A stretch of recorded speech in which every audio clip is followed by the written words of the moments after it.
Bonjour et bienvenue à toutes et à tous. Depuis quelques jours, nous sommes entrés dans la deuxième moitié de ce temps de carême, l'occasion peut-être de nous relancer dans notre marche vers Pâques.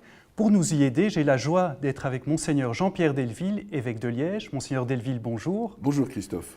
Alors pour ce temps de carême 2018, vous avez écrit une belle lettre pastorale qui s'intitule « L'arbre de vie, symbole du Christ et emblème de l'écologie ». Alors Monseigneur, première question, quel est cet arbre de vie dont vous parlez dans votre lettre ? Voilà, c'est une image qui revient au tout début de la Bible, dans le livre de la Genèse, puisqu'il y a un arbre de vie au milieu du paradis terrestre, et tout à la fin de la Bible, dans l'Apocalypse, où l'on dit que le vainqueur pourra manger du fruit de l'arbre de vie. Donc ça veut dire que cet arbre de vie, c'est un symbole de ce qui nous est donné par Dieu, une vie qui est là dès le début, mais une vie qui se partage de plus en plus, spécialement grâce au message de Jésus. Donc je trouvais que ce symbole d'un arbre qui donne la vie avec des fruits est pour nous le symbole de ce que nous recevons qui rend notre vie belle, qui nourrit notre vie, et même qui la guérit, parce qu'un passage de l'Apocalypse dit même que les feuilles de l'arbre de vie apporteront la guérison. Je pense donc que c'est très intéressant de voir que cette image est porteuse pour signifier le don que le Christ nous fait de la vie. D'ailleurs, à partir de ce verset de l'Apocalypse que je cite, « Au vainqueur, je donnerai à manger de l'arbre de la vie », c'est Jésus qui s'adresse à Jean dans l'Apocalypse.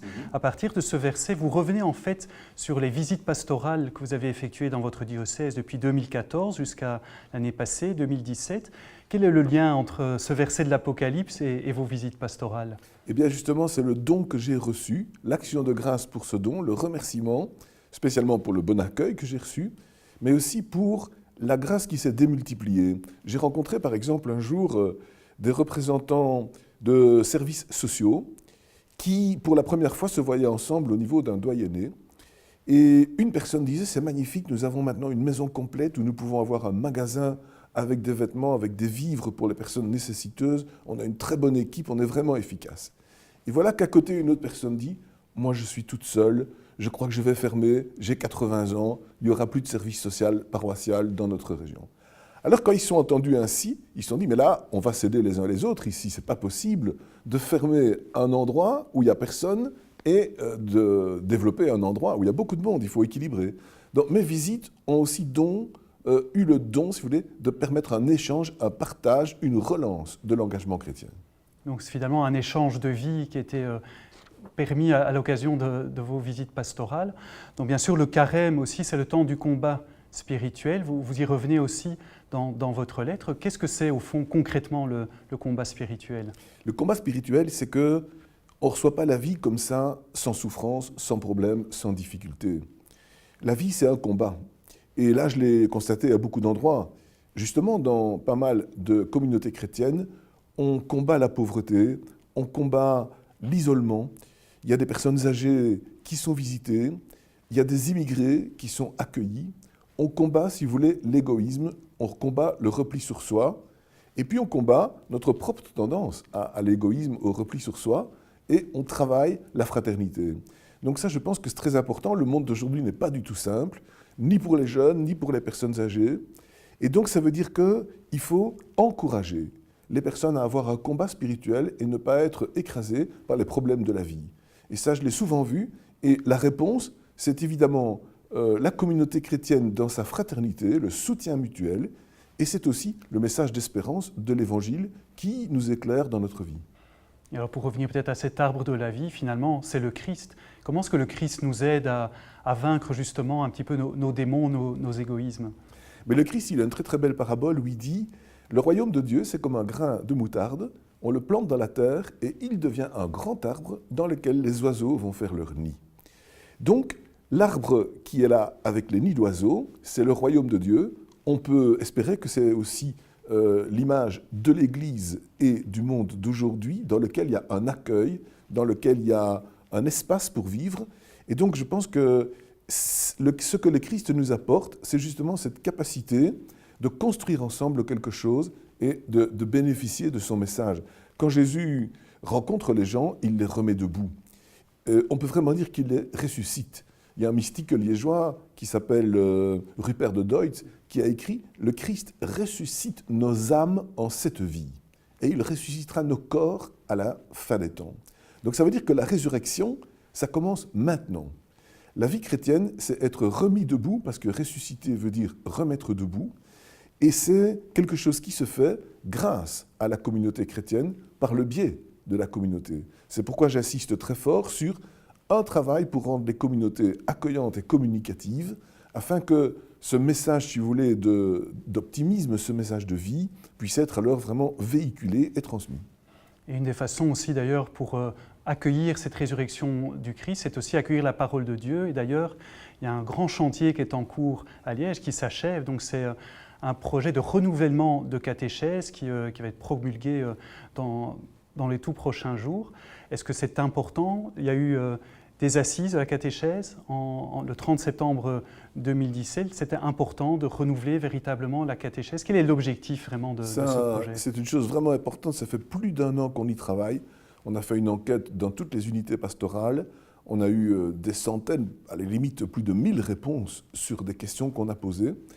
Et on veut renouveler notre catéchèse pour savoir où mettons les accents. Par exemple, dans la préparation à la première communion, qu'est-ce qu'on fait? Qu'est-ce qu'on fait aussi pour avoir une catéchèse qui ne soit pas uniquement ponctuelle à tel moment de la vie, mais qui ait aussi une certaine continuité? Et comment est-ce qu'on fait avec les adolescents, mais aussi avec les adultes? Donc on s'est posé ces questions-là, et nous aboutissons à la promulgation d'une catéchèse renouvelée. Les grands axes, c'est insister sur une catéchèse d'initiation à la foi pour les petits-enfants. Donc on va accentuer la préparation à la première communion. Puis, on va garder une célébration de la profession de foi à 12 ans, mais avec moins de préparation qu'auparavant. On va cependant faire quelque chose de neuf, qui seront des catéchèses communautaires le dimanche, avant ou après l'Eucharistie dominicale. On veut que la catéchèse soit aussi liée à la prière, à la célébration, et que la catéchèse soit liée à la rencontre. Et donc, en combinant un moment de catéchèse, y compris d'adultes, et le moment de la célébration, plus un moment de fraternisation, on aboutit à quelque chose de nouveau qui peut être, je crois, communicatif et qui rend la catéchèse plus pertinente et qui la rend aussi, quelque part, plus cohérente. Parce que le jeune, l'enfant, voit que son parent s'intéresse aussi. Et le parent comprend ce que l'enfant fait. Et puis on voit qu'il y a des personnes âgées et il y a des jeunes. Donc c'est très important de diffuser cette notion de catéchèse communautaire. Ça va être notre pivot de la catéchèse future.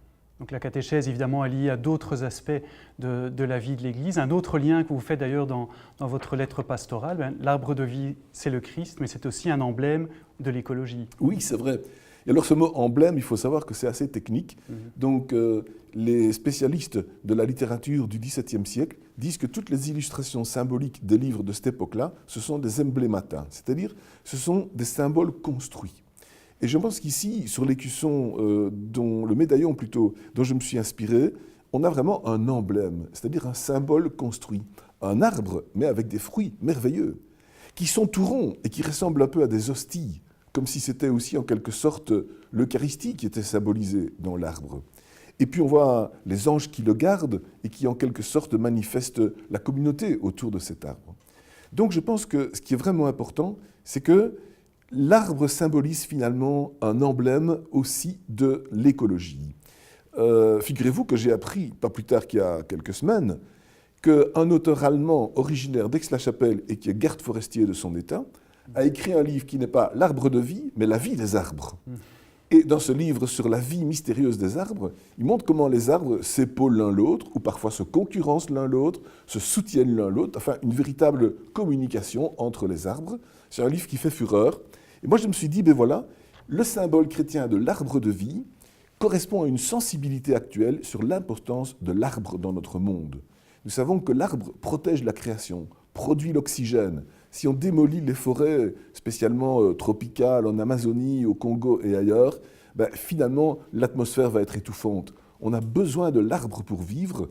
Et je crois que cette protection des ressources naturelles, cette écologie intégrale dont parle le pape François, c'est aussi une manière de vivre le salut que Jésus nous donne, de manger ce fruit de l'arbre de vie en protégeant l'arbre proprement dit au niveau écologique. Donc voilà, aussi un appel pour les chrétiens. Pour terminer, peut-être, Monseigneur, il y a un autre grand projet qui est en cours dans le diocèse de Liège. Oui, nous avons aussi un projet concernant les églises. Ça s'appelle Objectif 2020. Nous voulons que d'ici 2020, on ait pris le temps de réfléchir sur l'aménagement des églises, la destination des églises, qu'on ait pris le soin aussi de voir lesquelles doivent être le plus utilisées, d'être en collaboration avec les communes pour s'entendre sur les problèmes de subsidiation et de travaux, mais aussi travailler ensemble entre fabriques d'églises d'une même commune.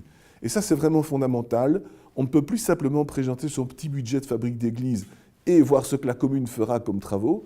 On doit se mettre ensemble autour d'une table en disant voilà ce qui est urgent, voilà ce qui est prioritaire pour nous, et voilà comment nous aimerions que la commune intervienne. Donc plus de concertation pour, je dirais, protéger davantage nos églises.